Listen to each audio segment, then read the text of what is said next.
What's going on, ladies and gentlemen? It's your boys over here at Three Man Weave. I am your lovely co-host ZD in the building with CJ. We coming back with Three Man Weave. It's a Wednesday, March 18th. It's a little late today. But CJ, how are you feeling, man? I've been doing good. Lots of good hoops right now. Lakers are they're just rolling, bro. I don't even know what to say. We're playing pristine basketball. The Thunder are as well. Just a lot of good games right now, bro. So how are you feeling about the season? Only 3 weeks away from the NBA playoffs, baby. Crazy, bro. Yeah, that's crazy. The season has flown by, bro. But I'm doing incredible. You know, like you said, Thunder was able to get a win last night, so that's always great to see. Shea dropped 41, so that's always dope. On the road too, I feel like anytime he goes on the road on the Eastern Conference, he kind of be shutting the gym down, bro. He be putting on a show, so that was incredible. Man, college hoops is going on right now. This is when I'm trying to divide up the time a little bit because these are really good college basketball hoops, and just seeing it at that level as well, just because it's not just the top players in the country on every single team. So you never know. It's just solid basketball, competitive, probably one of the greatest tournaments in sports. So that's something I've been watching people talk about the matchups and whatnot, trying to get tapped back into that. But that, and then I got Dynasty going on, bro. So it's a lot of hoops for me going on in my head, and got a lot to look forward to. And like you said, playoffs is about to start, and that's what I've been telling you this whole really since like the first month of the season. That's just all I've been waiting for, bro, because I expected us to be pretty good this year, and it's just trying to see if we could do it again, bro. So I'm excited. I feel it good. Chop it up about Dynasty at the end. I go on my little spiel about how my team's going, but no, yeah, bro, I'm doing really good. It's a Wednesday, like you said, hump day, and we got some good hoops tonight, so I can't complain, man. Yeah, man, and honestly, what a better way to kick it off. I feel like the tiebreaker game, man. This was it for us, right? We're going up against the Houston Rockets. I told you guys last time, man, on Monday, December 25th. I think we chopped it up. Was it the day before or the day after? Was it the day after Christmas? Yes. So we chopped it up the day after Christmas. We talked about it. They got smoked. Whatever. Okay, I didn't watch it. This game was much different, man. We locked up on defense. I don't know. I think the first half, okay, so we controlled stretches early. I think we left 57 to 51 at halftime. I think KD at that point was cooking. We only had a couple turnovers. And I was watching it and I was a little nervous, I'm not going to lie, because right now with our defense, usually we've been giving up some points in the second half. We just have tired legs. Obviously, we've played a lot of games. However, we completely switched up the coverage. I think KD finished with 7 turnovers. We started doubling him in the fourth quarter. I think we held them scoreless for like 5 minutes for a stretch in the fourth. Marcus Smart was awesome. LeBron James was awesome. Obviously, Luka Doncic with 36 points. I think he was 14 of 27 shooting. So, pretty decent, about 50%, doing his thing there. I think Jabari Smith led Houston with 22 points, but going into the fourth quarter, they took the lead. I think just winding down, bro. I think Kevin Durant was bringing the ball up. He was the main initiator. He said after the game he didn't feel comfortable doing that, which was interesting. But we were trapping. I think it was with Marcus Smart, Braun sometimes Luka. We did give up some backside dunks, but what is amazing about this is holding them to 92 points. I think we beat them 100 to 92. That shows that our defense is maturing and it's moving in the right direction. I could care less about the offense, honestly. We've spoken about this a lot on this podcast, but the core reason why the Lakers were losing so many games, their net rating was so low earlier in the season, was because of their defense. They've now shifted that completely. I think the Rockets took a small lead in the fourth, but we held them scoreless for, I think, over 3 minutes. So I'm blown away by the effort from DeAndre Ayton late in the game. I think he got a couple offensive rebounds. Obviously, no Steven Adams. By the way, Houston is actually one of the worst offensive rebounding teams since January 1st. I looked this up. I'm not sure. I forgot where they rank, but point is they actually haven't been rebounding as well as they used to, and that makes sense because Steven Adams is no longer there. So they don't really have that big. Tari Eason really struggled to get it going from the perimeter. And then obviously, Jabari Smith, Amen Thompson, they contributed as well. But the main point of the game was just holding them scoreless in the fourth quarter, not letting Durant take over the game. And that's ultimately been our Achilles heel as these superstars get going and we don't start doubling. JJ Redick has completely flipped the game plan. And now we're doubling stars whenever they get cooking. So it's more about our defense than anything. I could honestly, we're going to score points, bro. We got Luka, we got AR, we got Braun. We know that. But can we guard in a playoff scenario versus a playoff team? And I think this game was a perfect display of that, honestly. And I challenge people to go back and watch this fourth quarter because just watching the Lakers play feisty defense, dive in for basketballs. Marcus Smart had one play where they were trying to save time at the end of the game. This dude goes full Superman and tries to dive for the ball to not let the time run down. Little things like that. So, or make the time start. Sorry, let the time run down. Little things like that. So those effort and hustle plays are something that JJ has been searching for all year. He said this is probably the most connected game that we have played. DeAndre Ayton had a quote after and just said that he looked in the mirror and he realized he wasn't the guy. And that's okay. I think on this team, he just needs to play the way that he played last night, getting rebounds late and scoring late. That's all we need him to do. Preferably, I'd like him to be a little bit more aggressive, especially in the first half. He did not get it going literally until the fourth quarter. However, I think he played a hell of a game, bro. And I think he was really the player of the game, to be honest, down the stretch.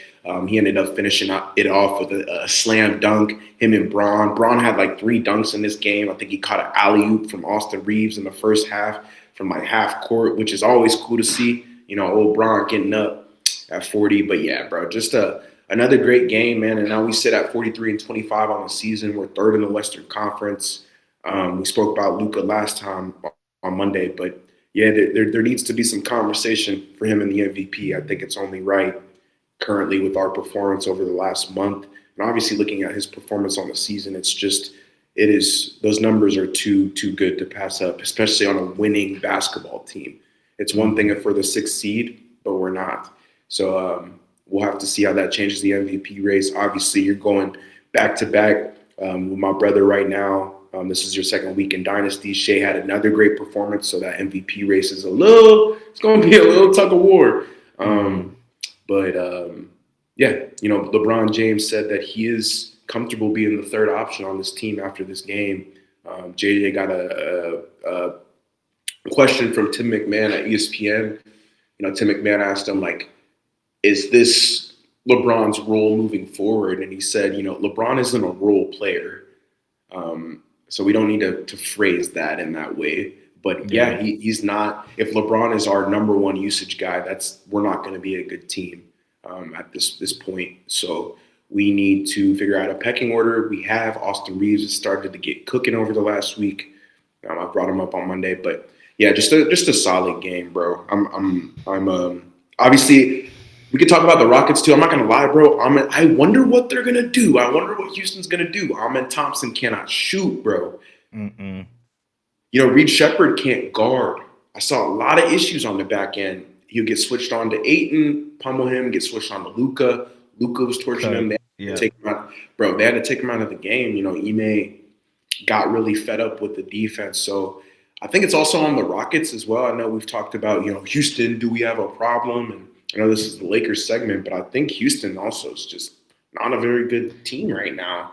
And that's the truth. So, yeah, it's a quality win, obviously. The tiebreaker, right, like I said 10 minutes ago, that was the key game. This was a key game on the season. Why the tiebreaker? We had to win. Tonight we're playing them. Right now, actually, it just tipped. And this is for all the marbles. If we beat the Rockets twice on the season, we own the tiebreak. We own the tiebreak on Minnesota, Houston, and guess who? Denver. So, bro, we've been getting to it, So I'm grateful, and I think I've spoken about it a lot on this pod. But how can we put it all together? It's on the defensive end, and we're top 10 in defensive net rating over the last 5 to 10 games. So, CJ, I really can't complain, man. This is the best I've felt all year, to be honest. Yeah. No, yeah, I feel like that's a perfect way to cap off that because I feel like you've talked all year about defense, defense, defense. Now they're figuring it out. Now the offense kind of was the question, but now y'all are able to get those clutch game wins, where they get a little dicey at the end. I feel like that's what really makes, a championship caliber team. So yeah, no, I feel you, bro. That was y'all kept blitzing KD. It's not that he didn't know what to do, but with the offense, they got a 8-second violation. And he didn't shoot. He didn't shoot. Like they were taking like 15 seconds to get the offense going. It looked bad. Like I was like, wow, that was a really bad game. Obviously, great defense from y'all, but like, what are they doing? Do they not know how to break a double? Yeah, like, or exactly. Like I didn't want to hate on Houston. Say that honestly, it was bad. It was bad, bro. It was really bad. But yeah, kind of going into the Thunder game, man. We played last night against the Orlando Magic, and it was a road game. And I said it earlier. I feel like the games that Shea plays on the road on the Eastern Conference, I feel like he always puts on a show. This one was much like it. The first half was really a back and forth game. Like Orlando was looking incredible. They were hitting their threes, and I feel like that's something that we said this whole season that they always lacked in the 3-point shooting. They've always been a decent defensive team. This year hasn't been the greatest, but with the Desmond Bane doing what he's been doing, it was really in the third quarter, bro. I think this is when the game kind of didn't get out of hand, but kind of set the tone for how it was going to finish. And that was, Shea dropping, I think he had, was it 18 in the third quarter? In the third quarter alone. Third quarter alone, and I believe Paolo also had like a 20-point quarter. So your stars going at it. It was incredible to see.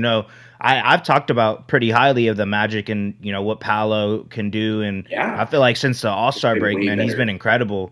Like he's looking really good. He's I feel like the thing that I've noticed with Paolo or like that type of archetype of player where they're going to be taking heavily contested jump shots. They're bigger than everyone. They're going to try to bully them. When they're making their shots, it's a great thing. And like, oh, that was a great shot. Those are the type of shots that we paid money for him to take. And then when he's missing it, it's the reverse. Why did we pay him that much? So it's kind of like you live by it, you die by it, kind of like how it is for you and I, you with Luka and me with like the jump shots Shea takes. Cause like, obviously those are good jump shots, but if he was missing them, then it would be a different conversation. But that being said, the Magic, man, they I feel like this game was super competitive the whole time. Like I said, third quarter is really when we kind of pushed away. And then it was really that fourth quarter from AJ Mitchell, bro. He kind of popped off. I think that was those minutes are like 5 or 6 in the fourth. Yeah, straight. Yeah, and I think it was a game of runs as well. We would go. Like I said, whole first half was really back and forth. They would go on a 7-0 run. We would go on an 8-0 run, and then there would be kind of back and 10-2 run and stuff like that. So it was one of quarter. Yeah. So it was one of those. It was a back and forth match, and I think just changes.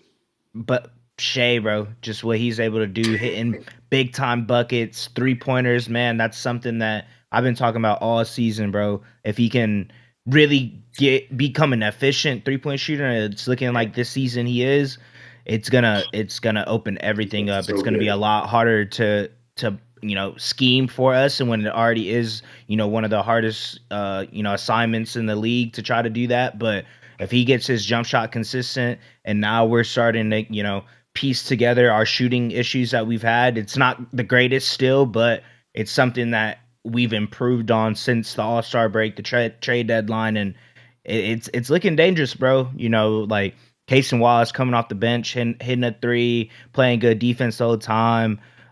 Caruso, he's not going to be the most aesthetically pleasing on the box score, but it's one of those you just have to watch him play. He affects damn near every single play, the whole game, whole time he's on the court. With the shoe? Can you talk about that?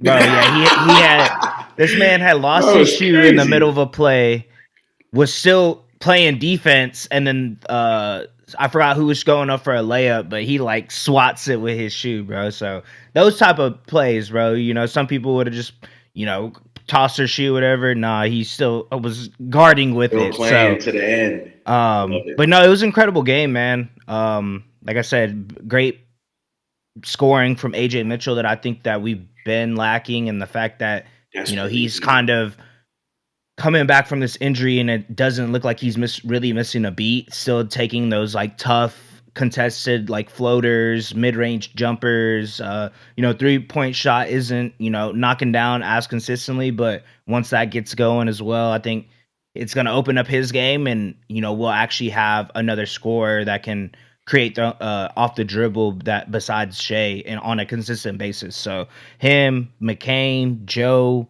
Wiggs, everyone, bro. Everyone's been balling, getting timely buckets, and then you know the defense. You know, like you said, for you, defense has been something that you've been waiting your team to, you know, do all season. I know that the Perform, defense right. is gonna be there. You know, it's more Yeah, so for that's the the thing. offense. So I'm looking for, you know, these games, right? They've been pretty close for the most part, and granted, we've had a pretty tough schedule, but some of these games, it's not like we're just blowing the teams out by like 30 anymore. You know what I mean? Like Mm, it's kind of looking like trying to lock in more on our offense and just having to have it more free flowing. And it looks like it's a lot whenever Shea's not on the court, and especially when AJ Mitchell's able to play. It just looks like it's not missing a beat right now. So you know we may yeah, not brother. be, you know, the efficient like numbers wise the top offense, but just from what I've seen, it just looks a lot more fluid, and it looks like it's, you know, actually movement without, you know, Shea just taking all the mid range jumpers and everyone's just kind of looking Yeah, around, you it's not know? Shea Hero Ball. It's not the Shea Exactly. show.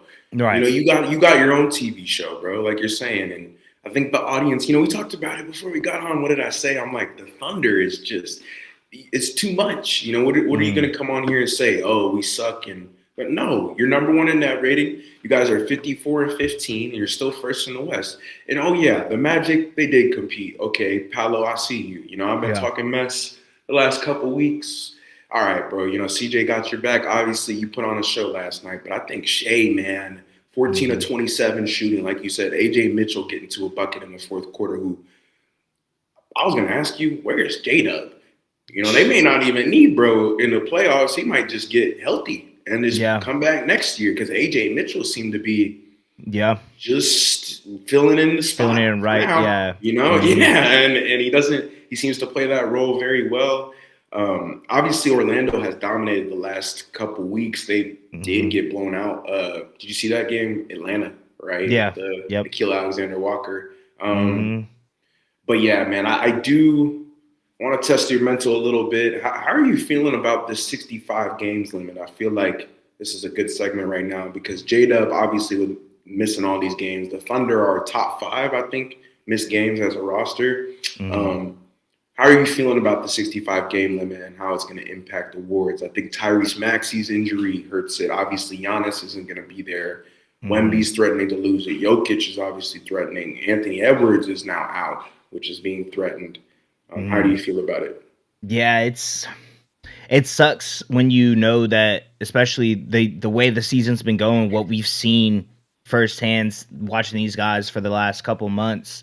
We know they deserve to be on a first team All NBA or all NBA team in general, but just since they're not able to, you know, qualify for that That. because of games, it sucks. Like I feel like when it first got introduced, I was all on board for the games or like minimum requirement just because I felt like we hadn't been seeing a lot of stars playing 60 plus games or whatever it is. But Yeah, I yeah. feel like the more like when you introduce something, it always kind of brings up another problem. You know what I mean? And I think that's the issue that we're running into now with it. Like, yes, I get that you want your stars to play a minimum amount of games, but we all know if Wemby wouldn't have got injured last time, he should have won DPOY. And this, you know, we could go That's a down the good point. list of other things where this has affected, you know, accolades and, you know, being on a All NBA team. But I get it, I understand it, but it is certain, like I feel like this season specifically, just because I feel like there's been players performing at an incredible level, and the fact that they only played 64 games, so that they can't be a All NBA player. It sucks because we know that they should be, But Interesting. I like that take. I'm gonna give you an interesting rebuttal here. Let's shout out Kawhi Leonard. Let's shout out the players who have been durable, because damn it, that matters as well. Yeah. You want to talk about McCall Bridges' record. For people who may not understand, this rule was implemented because we got tanking teams, cats who don't want to play. Okay, like you know what? I was thinking about it. I don't necessarily I side on that reason with you in terms of I don't love it because it doesn't always reward the best guys. It rewards the most durable. Yeah. That's where availability gets interesting. I do want to bring up the city of brotherly love. Okay. I know it's not on the outline, but we got to talk about it. I think they are 22nd in net rating over the last 5 games, minus 5.7. Tyrese Maxey just got hurt, right? I think he's out, 3 weeks? He'll be reevaluated. Yep. Embiid, what's going on with him? I haven't seen him. He ducked Jokic again in Denver. He's played well. That's another guy who would probably, if he could get to 65 games, is easily an All-NBA player.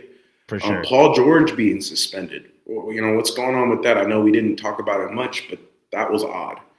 That was weird. VJ Edgecombe, Kelly Oubre, Quentin Grimes, all of those guys have been available. I think the city of brotherly love is kind of stifling into the playoffs right now, and it's going to be interesting to see how they shape up. I think they're 2-3 over the last 5 too, so got a couple W's. They fought for him, but I think VJ, right, the calm down. He's somebody who can handle that, under pressure. I think he showed that obviously with his first game against Boston and then doing it again in the Garden, kind of just big time moments, man. And there's a reason for that. There's a reason why they traded Jared McCain. Didn't want him to go to the Thunder, but hey, man, if you got VJ Edgecombe, I can kind of see the reasoning. Don't really get it, but I can kind of see it. Point is the Eastern Conference is wide open. This is Philly's best chance to get a championship. Truly, with Embiid still in the fold, you got Paul George still there. I'm interested to hear your thoughts surrounding the Eastern Conference landscape right now. Boston, obviously, we haven't spoken about Toronto, but they're still flirting in the Eastern Conference playoffs in the top 6. Cleveland's booming right now. They look really good. Evan Mobley's been playing extremely well, but Philly slowly dropped in the standings. How do you feel about that, man? How are you feeling about Philly right now? Yeah, I mean, I feel like you summed it up pretty well. It was just the injuries, man. Obviously, we knew Embiid heading into this season, even if he was gonna be healthy, he wasn't gonna play as much back-to-backs or if any, for a whole season. Right. So I think it just really showed how much Tyrese Maxey has been for them this season, because I feel like he's been the reason why they've been able to win as many games this year. Has the keys to the franchise, and obviously whenever he goes down, it's kind of hard to bounce back to that. And seeing it given VJ and Quentin Grimes, like you said, like these younger guys, a lot more run is going to help them in the long run. It's going to put them in a spot for the playoffs where you could have a tough first round matchup and get bounced, and Embiid might play 2 games. So it's one of those the playoff scenario. What is the playoffs going to look like? Yeah, are we going to get Embiid at all?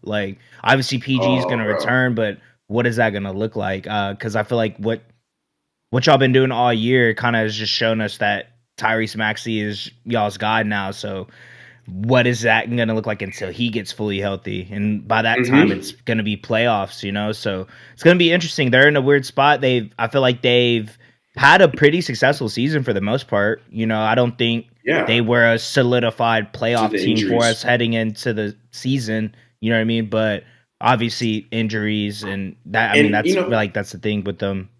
I'll give a shout out to the role players like Adembona, Quentin Grimes, Oubre, all. You know what? Those guys have had a hell of a season. Honestly, I think if they were healthy, they're probably a top 4, top 3 seed. Honestly, I think if they had all of their guys, they'd be a much better squad, and that's why I bring them up, because they could be one of those sleeper teams in the Eastern Conference playoffs this season. But we'll have to wait, because I don't know. I don't know when guys are on the court. I don't know when Embiid hasn't been there the last few years, honestly, in the playoffs consistently.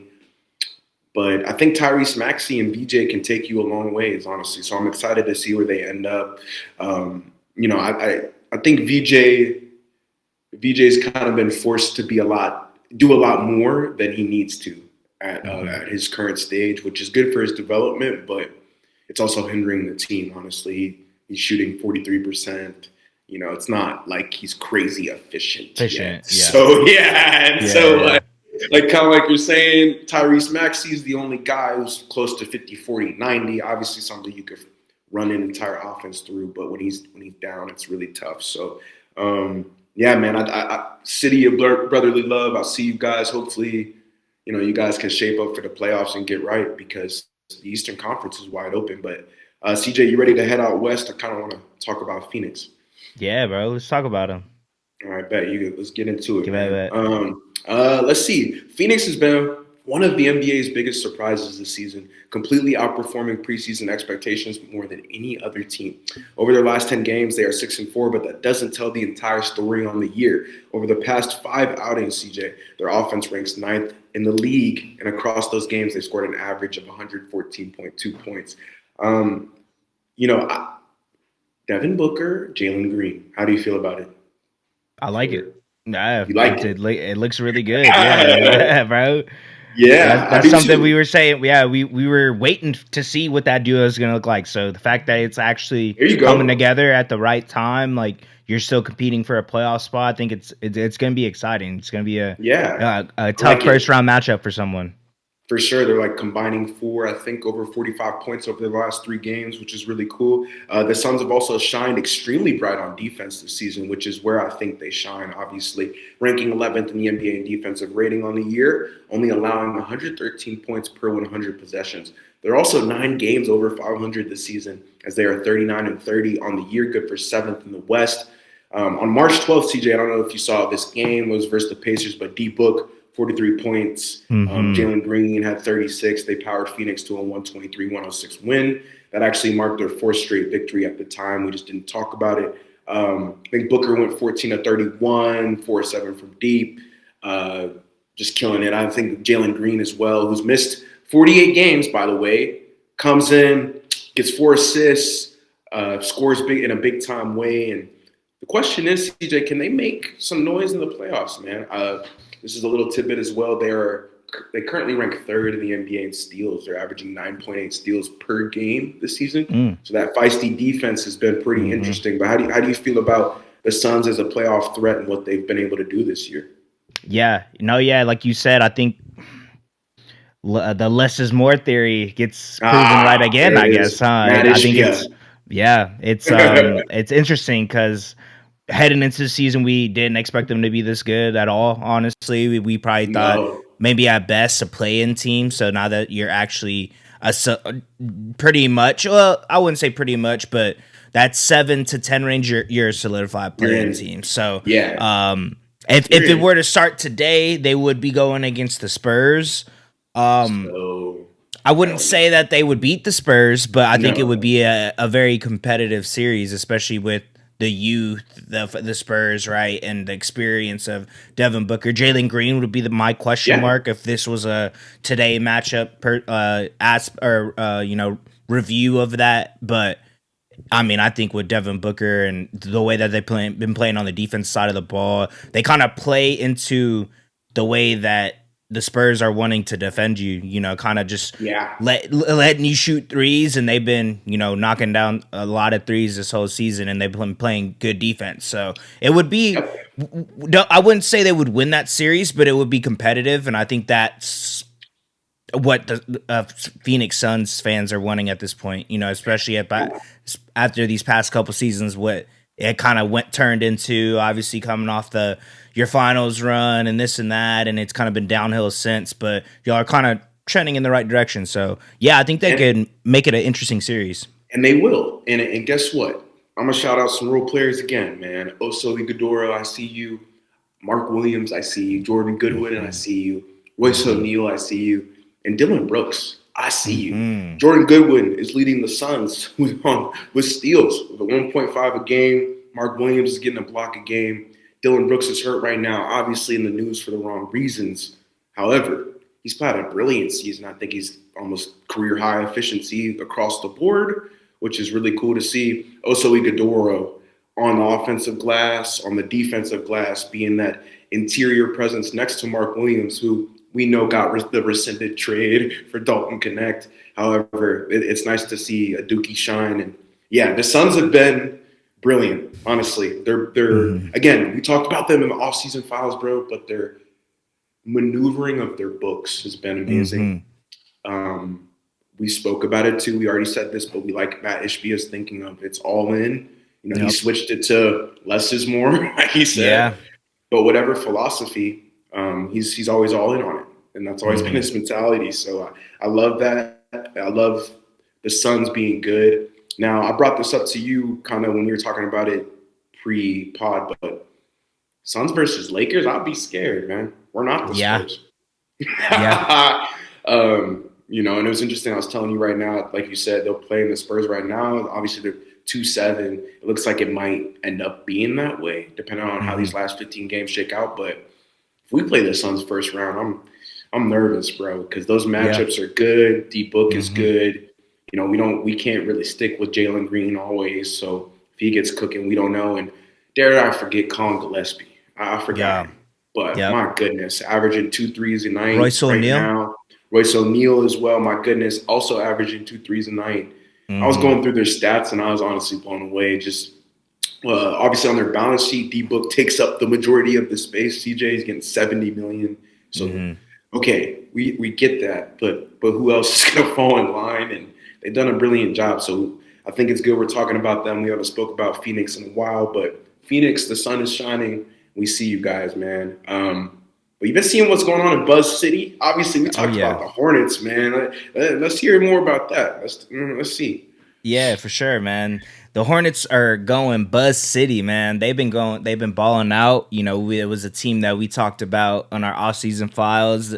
I was super high on them and what their roster could turn into. Didn't expect this, but you know, I definitely brought it up, man. So Charlotte has been one of the NBA's hottest team over the last 10 games, compiling a 7-3 record and showing real signs of maturity as a unit.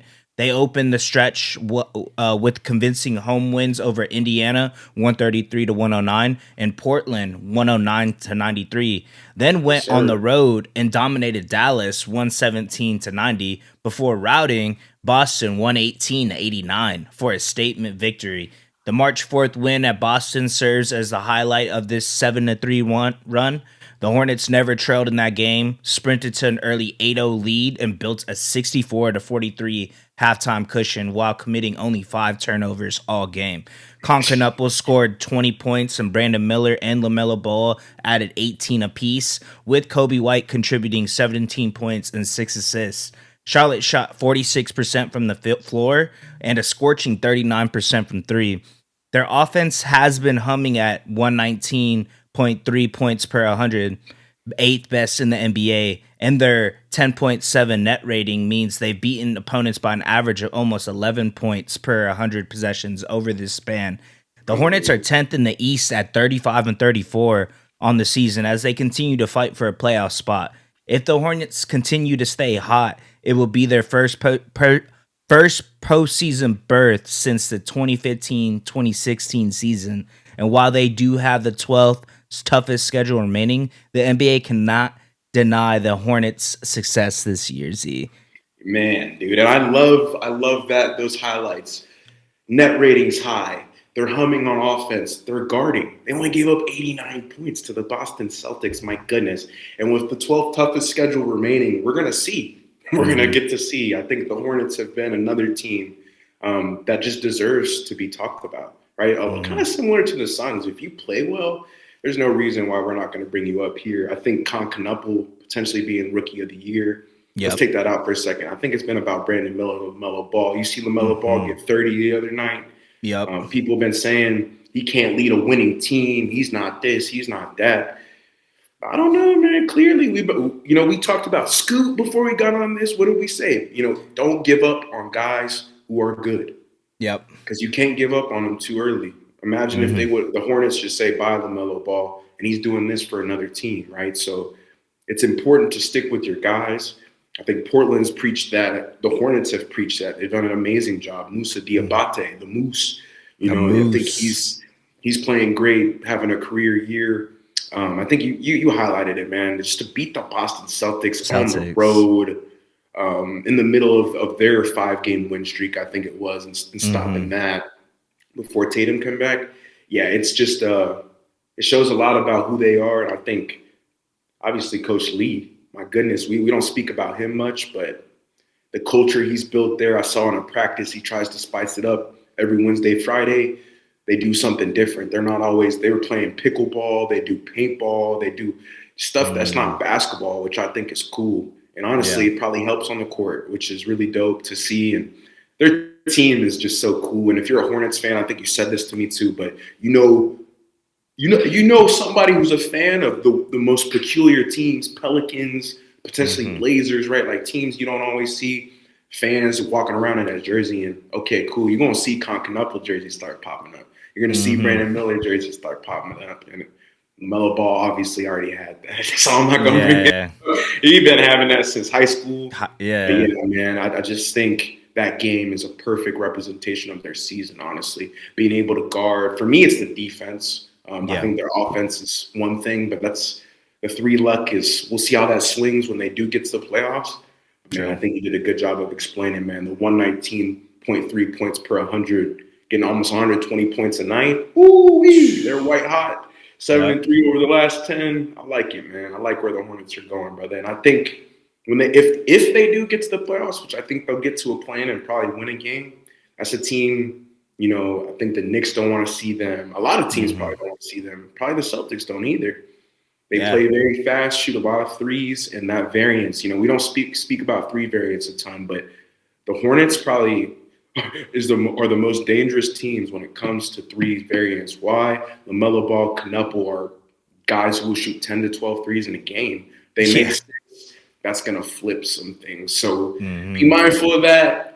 Shout out to the Hornets fans. I don't know if you want to add anything to Buzz City, but they've been buzzing, bro. No, yeah, you said it perfectly, bro. I don't think just seeing what they've done on the defense side of the ball has been incredible, but just obviously the offense was always something that we knew was there. And if they could figure that out, I mean, it's turning into what it is now. It's just playing as just a unit. I feel like this experience for them is going to be great. And like you said, even if they make the playoffs, they are one of those teams to where we'll see if the 3-point shot can translate in a playoff scenario. Exactly. But if it does for a series, just compete and, potentially, force a game 7 or something like that, just make strides in the right direction. Cause you're a young team, didn't expect y'all to probably be in this spot. So now it's, prove it. Got a bit of trivia before we exit. Do you remember who they lost to in that 2015-2016 season in the playoffs?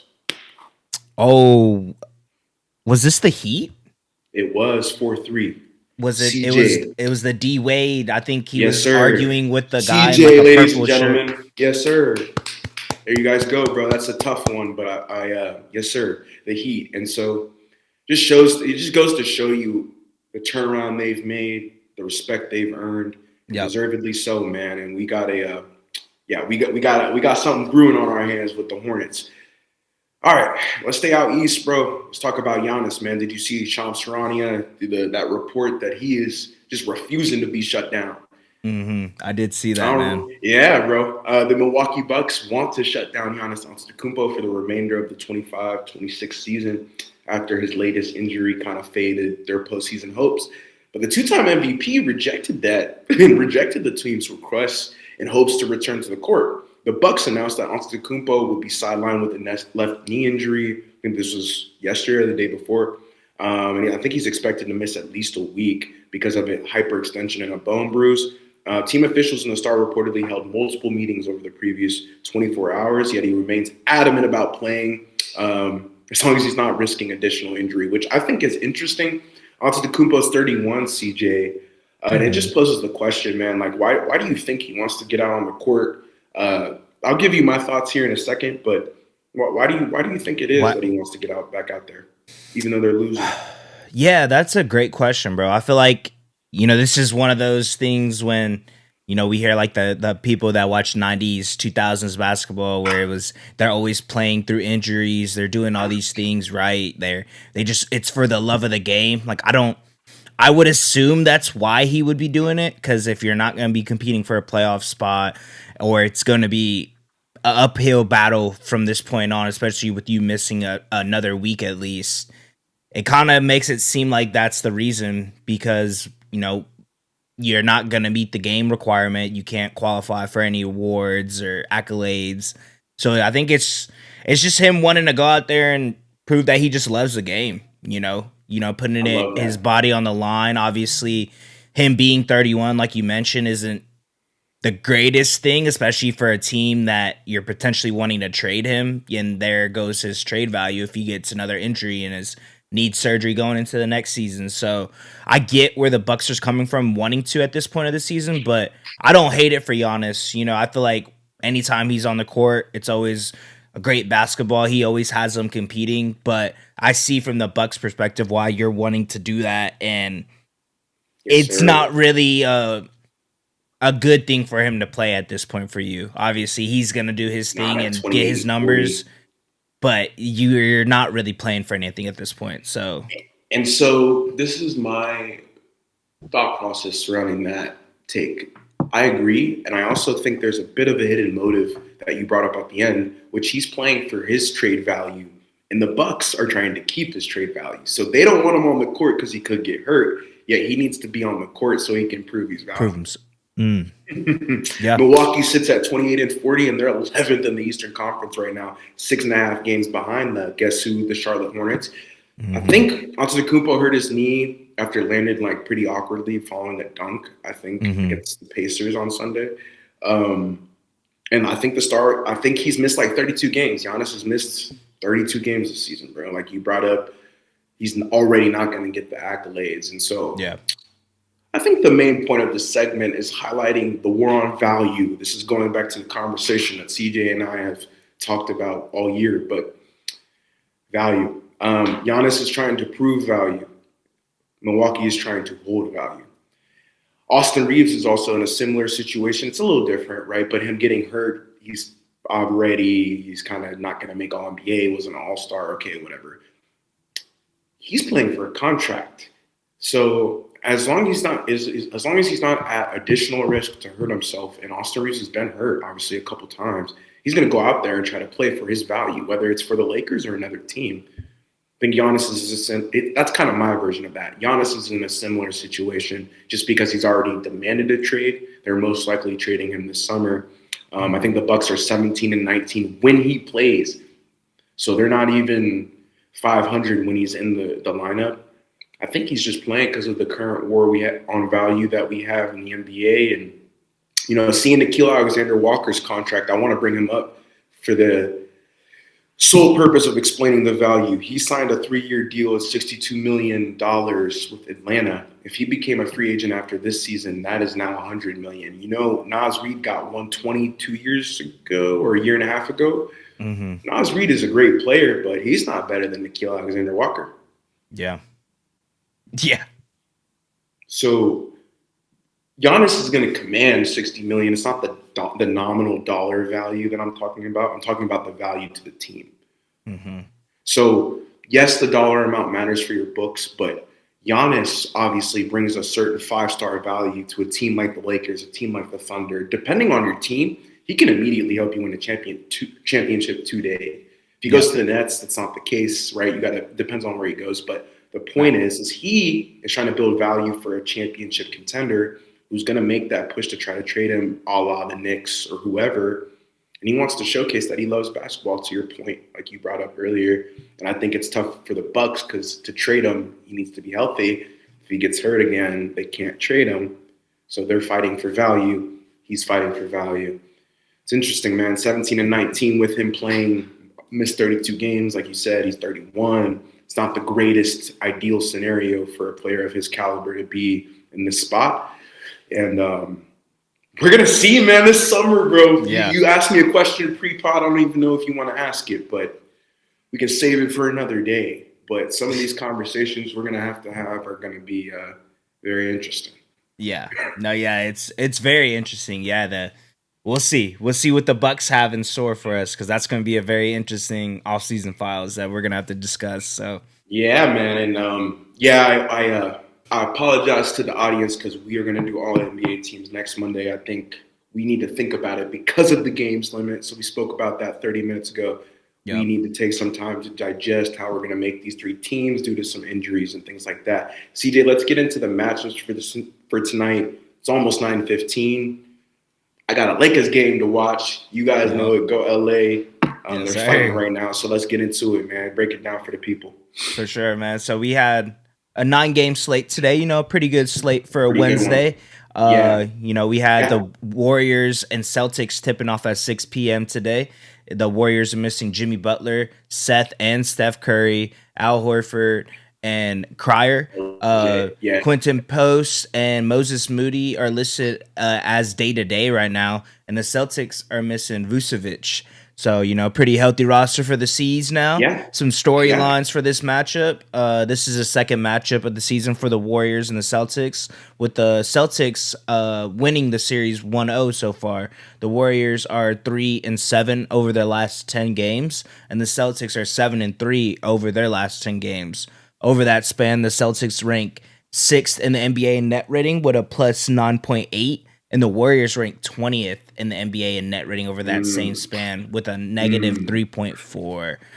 I'm rocking with the C's, bro. I feel like this is a pretty easy one. It wasn't that hard of a choice for me at home. No Steph, obviously no Jimmy. It's kind of hard to really think that the Warriors are going to have enough to, you know, keep up with the Celtics. So I think that was a pretty easy pick for the night. Yeah, and I'll take them as well. I think.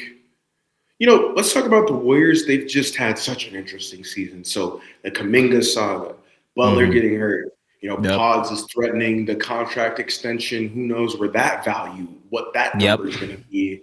I think Dunleavy's just fighting to hold on to a dynasty that's no longer there. And the Celtics are growing, man, and they're just playing a lot better. That plus 9.8 net rating really speaks to me. So I'm rocking with the Celtics at home in the Boston Garden. But moving on to the next game, man, this is your Thunder. They played at 6:30. They probably absolutely destroyed the Nets, so I'll make this quick. The Thunder we're missing Lou Dort. Let's see, Ihart, Braden Carlson, Jalen Williams, and Tomas Sorber. The Nets I think they listed Porter, Yegor Denham, and Daron Sharp is out. This is the second matchup of the season between the Thunder and the Nets. The Thunder are 1-0 currently in the series. The Thunder are also on a 10-game winning streak, defeating Orlando in their last game off the back of SGA's 40-piece.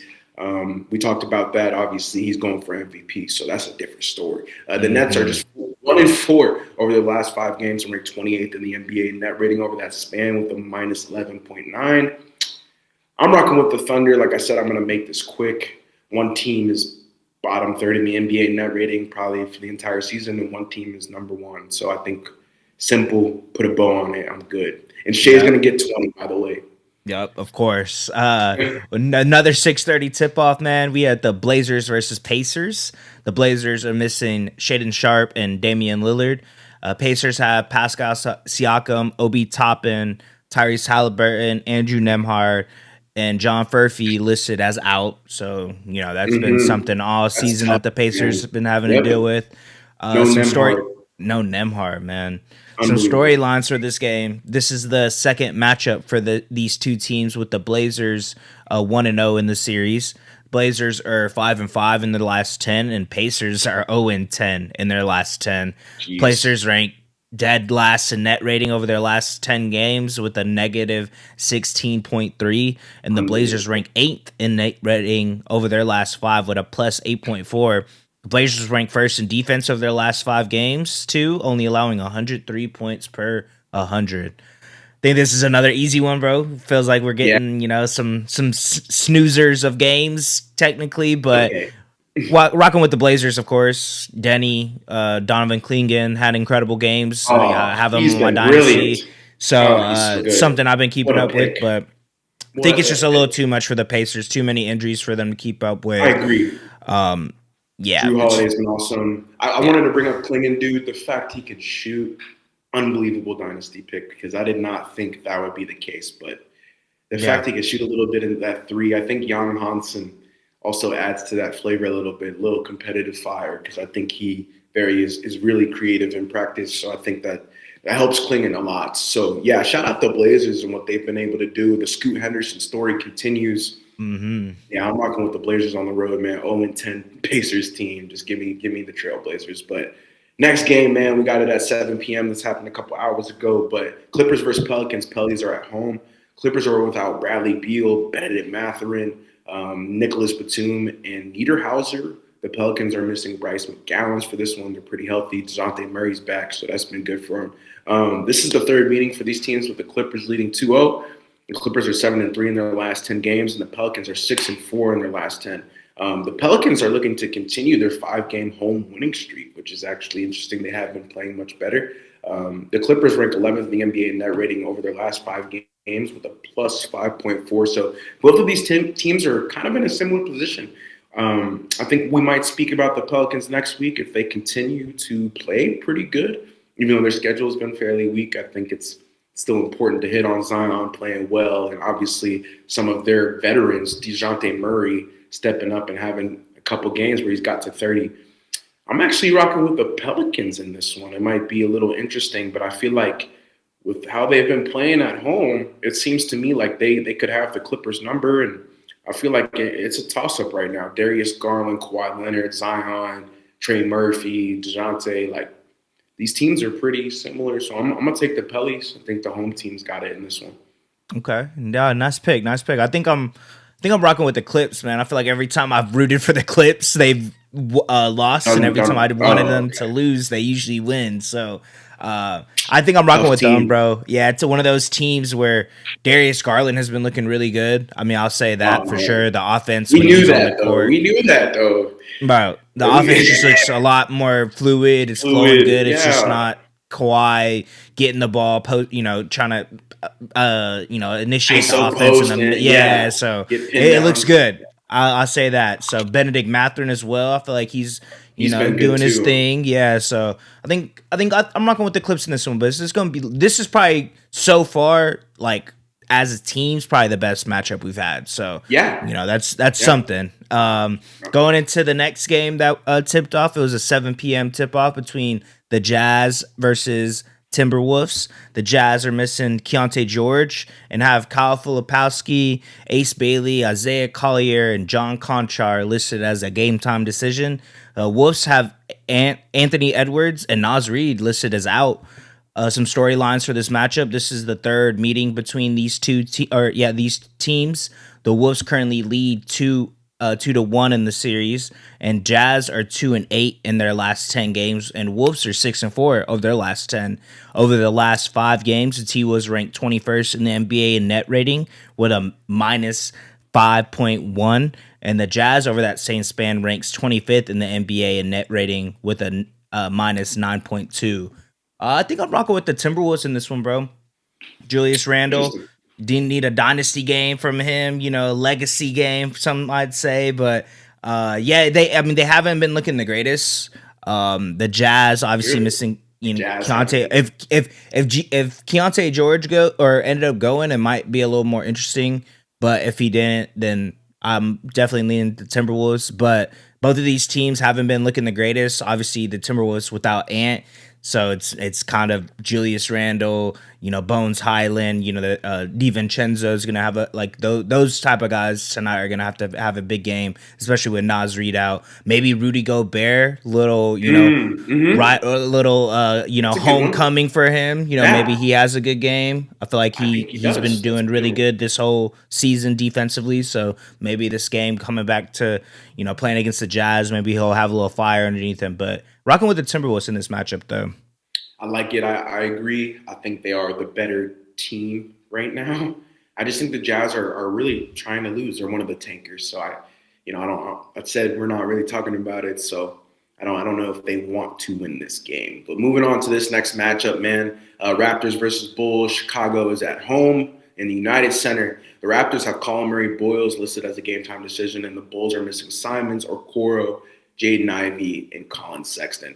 This is the third matchup with the Raptors leading 2-0 in the season series. The Raptors are also 4-6 in their last 10 games, And the Bulls are also 4-6 in the last 10 games. Over the last 5, the Raptors have a net rating of plus 4.9, which ranks 12th in the NBA over that time frame. And the Bulls have a net rating of minus 0.9, which ranks 17th in the NBA over that same span. So this one was also kind of tough. The Raptors haven't been great over the last 10 big games, and I brought them up a little bit earlier. I think, we'll talk about them too probably a little bit before the end of the year, but I still got to go with them, man. On the road, I feel like they're fairly healthy. If everybody's in the lineup, I feel like they'll figure it out. Brandon Ingram, defensively, they've done good all season. So if that's going to be there, I trust a team that's defensively sound. The Bulls have not been so defensively sound. They gave up a ton of points to my Lakers. I just can't trust them on defense, bro. So I got to rock with the Raptors in this game. Yeah, I think I'm rocking with the Raptors as well. The Bulls, they've been Matas and Josh Giddey have been looking great. I think whenever they are not able to get it going, whenever the offense is, no one else is really able to create for themselves. So it's kind of interesting seeing what they've been able to do because Matas has really taken a leap these last couple games last week. He's looking really good, bro. So, but like you said, rocking with the Raptors, think defensively, just a better team will be able to slow the game down. And I think putting them in half court sets for the Bulls, it's kind of hard for them to really get the offense going when they're not running. I agree. So, I think I'm rocking with the Raptors as well on this one, sir. We got the next matchup, man. We have the Hawks versus Mavericks. This tip-off was at 7:30. The Hawks currently have no players listed as out, and the Mavs are missing Derek Lively, Kyrie Irving, Brandon Williams, and Cody Martin. Some storylines for this game. This is the second meeting for these teams, with the Hawks leading the series 1-0. The Hawks are 10-0 in their last 10 games, and the Mavs are 2-8 in their last 10 games. The Hawks beat Orlando in their last game, 124-112, behind a career night from Nickeil Alexander-Walker. The Mavs lost to the Pelicans last time out, 129-111. I think I'm rocking with the Hawks in this one, man. They've been on fire. Nickeil Alexander-Walker has, bursted onto the scene, some might say. Jalen Johnson doing his thing, Swiss Army knife, getting triple doubles every other game. It feels like. I think it's just going to be a little bit too much for them. Mavs just don't have the roster to really compete. Obviously missing a lot of players. Cooper Flag, he might be able to shake some things up, but I think I'm rocking with the Hawks in this matchup. Yeah, me too. They've been a much better team. They're also trying to win again. The Mavs are going for the A-Cuff pick. Hopefully they get a nice guard on a cheap deal. That would be nice. But that's what they're hoping for because, hey, remember that those Luka trades going to hurt you, man. That took 2027, 2028, maybe 2029. We'll revisit it in the offseason files. But, man, oh, man, the Mavericks got a lot of work to do. So I'm going with the Atlanta Hawks. Like you said, Jalen Johnson looks great. Onyeka Okongwu has just been brilliant this season. So, I'm going with Atlanta. They just look much better. And Nickeil Alexander-Walker, man, having a hell of a season. So, shout out, Nah. Next matchup, this one was at 7:30. We got the Nuggets versus Grizz. The Nuggets are missing Peyton Watson and Aaron Gordon. And the Grizzlies are missing John Morant, Pippen Jr., Santi Aldama, and Brandon Clark. This is the third meeting for these teams, with the Nuggets leading the season series 2-0. It's a makeup game from January 25th. I think maybe something happened. I think something happened in the Memphis stadium or the arena, if I'm not mistaken. Something with the AC or something. Oh, wow, okay. I didn't know. Yeah, that. It was a long time ago. But the Nuggets are 5-5 in the last 10 games, and the Grizzlies are 2-8 over their last 10. The Grizzlies ranked 21st in the NBA net rating on the season with a -3, and the Nuggets ranked 6th in the NBA net rating on the season with a +4.4. The Nuggets are in an interesting spot because they're kind of seesawing right now, but they are catching the Grizzlies in a worse spot. So I got to go with the Nuggets. Yeah. They're going to rebound. They'll be fine. I think Nikola Jokic is going to dominate in this game. And so will Jamal Murray, coming off that 1 of 14 performance. I think he's going to get it going. Obviously, the Grizzlies just have a ton of injuries as well. Obviously, Morant not being in the lineup just puts a lot of pressure on Jalen Wells and Gigi Jackson to be the main guys. So When that's the case, I got to go with a team that's a little bit more polished. Also, a championship team at that. Yep. No, yeah, I'm rocking with the Nuggets too, bro. You said it. Jokic, I think he's gonna have a monster game. Of course, I'm going against him in Dynasty, so that's always something I got to worry about. Anytime Jokic plays, he's probably gonna get a triple double. Yeah. So, I think he's gonna dominate. Though I think it's gonna Grizzlies just aren't gonna have an answer for him, like you said, unless Gigi Jackson, Jalen Wells, they have one of those type of games. I think that's gonna be the only really thing that's going to be able to make it a competitive matchup. But I think the Nuggets handle business as well in Memphis. And to wrap it all off, man, it's your boys. Got the Lake Show versus Rockets tipping off at 8:30. The Lakers are mixing Maxi Kleber, and the Rockets are missing Jayshawn Tate, Fred VanVleet, and Steven Adams. Some storylines for this matchup. This is the third meeting for the Lakers and Rockets, with the series tied at 1-1. Lakers are 9-1 in the last 10 games, and Rockets are 5-5 in their last 10 games. Lakers will look to keep its 6-game win streak alive after defeating the Rockets last time out, 100-92. The Lakers ranked third in the NBA in offense rating over the last 10 games, scoring 121 points per 100 possessions. Man, I'm rocking with the Lake Show, bro. I'm not gonna lie to you. I think seeing the way y'all defended Houston, obviously, they're probably going to expect that now. I just really don't know if they're going to be able to break that. You know, I think if you keep up that type of momentum the whole time, obviously not blitz them, double every single possession, but if you be smart, be calculated. Be smart, do it at certain moments and try to go on runs. And, Luka, he's going to play the whole first quarter. If he pops off, drops 12 points, whatever it is, like he usually does, I think it's going to be hard for them to try to keep up with it, especially, now I think this game they do have Sengun, so that might actually switch things up a little bit, but we'll see. We'll see, man. I just think our defense shines again, like you said, so be on the lookout. I think we're up right now, 56-49. I'm going to get into it after CJ talks about his dynasty squad. But, man, you guys know who I'm going with. Do I even need to say it? Anytime the Thunder and Lakers are playing, why would I ever go against my team? Exactly. So, hey, man, I'm rocking with the Lakers. We look great on offense and defensively. We've top 10 in defensive rating over the last 5 as well. So, yeah, talk to him. You know what I'm saying? Yeah, I love it. I love the way we playing. But Dynasty, man. So I'm in not a predicament. It's a good thing to be in, but I had 3 of my players that played tonight all get me 50 points, 50 plus points. So I don't know how I should go about this right now because, like I told y'all, he has Jokic. He has Christian Brown, who's having a fucking fantastic game right now, has 48 fantasy points. Obviously Jokic is probably in the 47 right now. So it's probably going to be 50 points from both of those guys. So yeah, maybe 60. Trying to figure out who I should lock in, if any. And who got the 50 points though? That's so 50 points I got from Julius Randle. He had 52. That's a lock in. 53 from Denny. And then 56 from Donovan Clingan.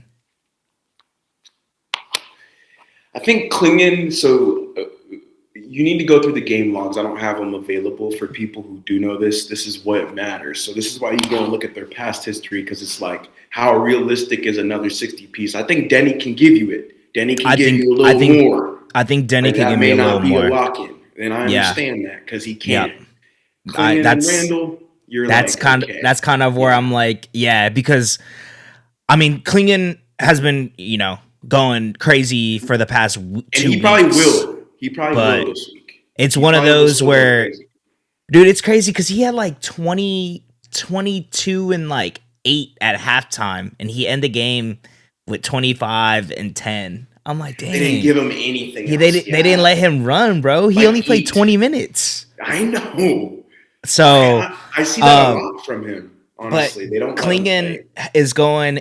It's at Minnesota on the 20th, and then at Denver on the 22nd.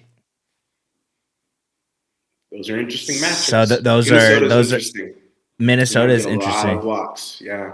So Yeah, that's another one where honestly, CJ, you can think about as well, because I think Donovan Clingan has proven the blocks are so valuable. You know, if he Yep. gives you 5 blocks with 10 and 12 rebounds, that's a 60-point game. You know, and you're going to be a little mad because those 4 points are a big difference right now. Bro, So it matters. I And like, understand. I'm not gonna lie, like I'm kind of waiting to see what Tristan does at this point. Yeah, and that's a good because strategy as well. because like I have a couple days for Of course. Shaden statistically, if anything, I probably should have locked in that 64-point performance, but I saw our schedule and we go against the Nets. We went against the Nets today. We go against the Wizards on Saturday, so I'm gonna have to rely on him popping off against the Wizards, but probably should have locked the 64, but like we were saying, not wanting to lock certain things with certain types I of also think players. he's giving you the floor. You know you'll get 50. Yeah, I You know just I could get you'll 50. So yeah.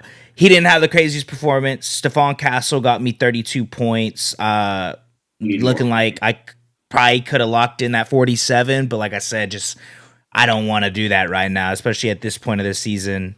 Yeah, I Nate get that. Clifford is actually doing well for me. I took your advice and he got me 36. I think that's pretty good, honestly.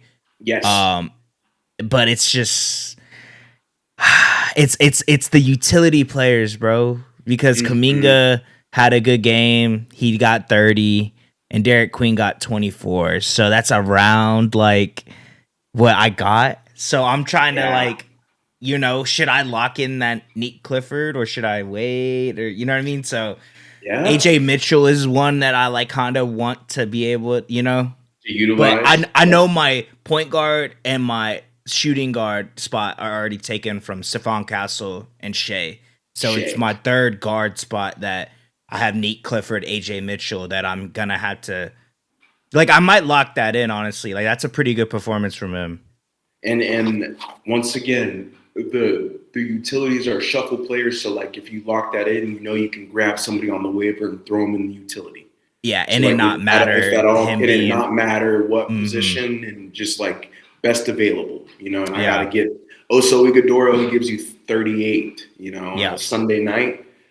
I like how you're breaking this down to the audience. I think it's cool, like the mind frame. But I challenge you to think more about Klingon and Randall. I think the lock in is the lock in is Randall maybe. Klingon and Denny. I That's don't. kind of I that's what I'm don't. like. And like I heard him too because I started watching the game like before we started shooting, and it was like a second quarter, I think, about to be the end of the first half, and they're like, "Oh yeah, Klingon and Denny Advia combined for the team 28 points or something." I'm like, "Oh, let's go!" Like you want to hear that Yeah, when you want to you're hear that? Yeah, because you have whenever it. you're Yeah, dynasty. I'm like, you're cooking. yeah. So Like you know, you're cooking. I just Yeah, I got to think about these because, like I said, Minnesota and Denver. I think it's gonna be those games could be interesting, I think the Denver one's interesting because they haven't been playing great, and the Blazers' defense is so damn good. So it's and that just that like, would be on Sunday. So I would yeah, be.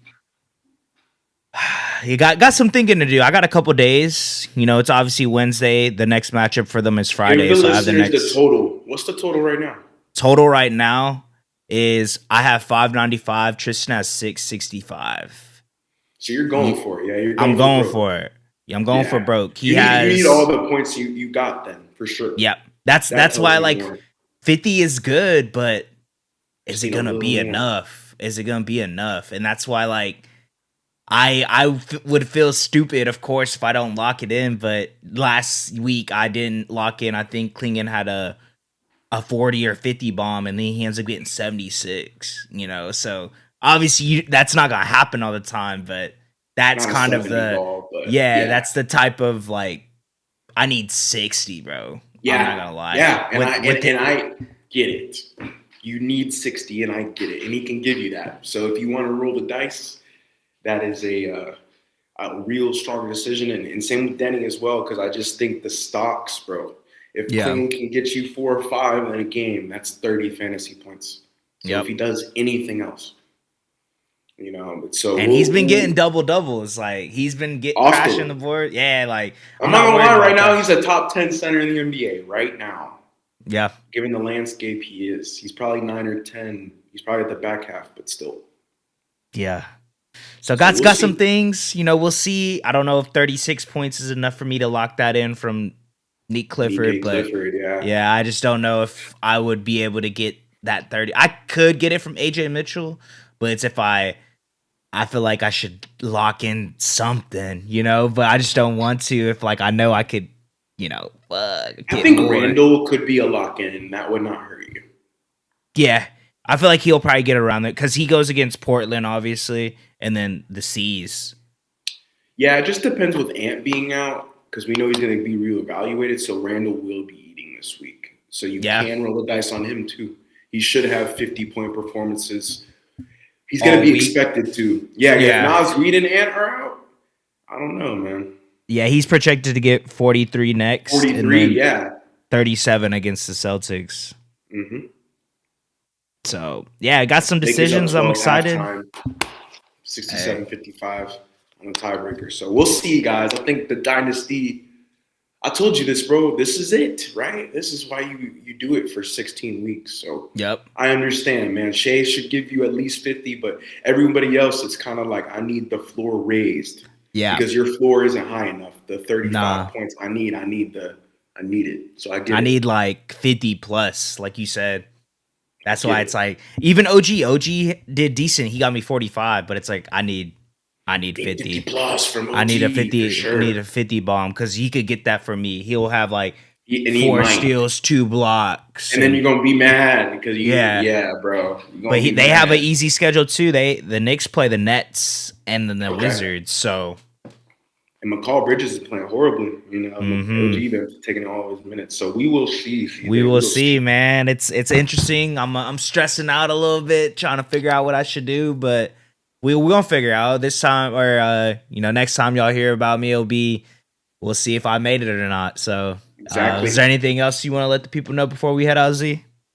Nah, this is we got 15 games left. Obviously, Spotify listeners, thank you. Viewers, thank you. We're getting the shorts back out again. I know we've been a little quiet. We had a pretty busy week last week, but this is it. We appreciate y'all. We love y'all, man. That's it for me. I'm just going to get into this game now. Yeah, man. That's it for me, man. We'll see y'all next time. If y'all enjoyed this episode 3-Man Weave, don't forget to leave a like, comment, subscribe, and we'll see y'all next time, man. Next time, man. Peace. 3-Man. 3-Man.